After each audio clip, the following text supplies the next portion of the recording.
Hi అండి. ఈరోజు వీడియోలో పొరలు పొరలుగా ఉండే పరోటా చేసి చూపించబోతున్నాను. ముందుగా మైదా పిండి అరకేజీ తీసుకొని 1 స్పూన్ పంచదార, 2 స్పూన్ల బొంబాయి రవ్వ, చిటికెడు సాల్ట్ వేసి వాటర్ వేసి ఎంత మెత్తగా అయితే అంత మెత్తగా కలుపుకోవాలండి. ఇప్పుడు ఆయిల్ ఒక 3 స్పూన్లు వేసి ఒక 10 నిమిషాలు మర్దన చేసుకోవాలి.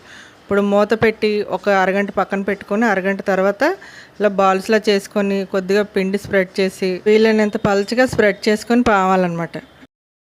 నెయ్యి రాసుకొని మైదా వేసి ఇలా చాక్తో పల్చగా స్ప్రెడ్ చేసుకోవాలండి. ఇలా కట్ చేసుకొని మొత్తం అంతా దగ్గర తీసుకోవాలి. ఇలా దగ్గర తీసేసుకొని పైన కూడా మళ్ళీ ఆయిల్ అప్లై చేసి ఇలా రౌండ్గా చేసుకోవాలి.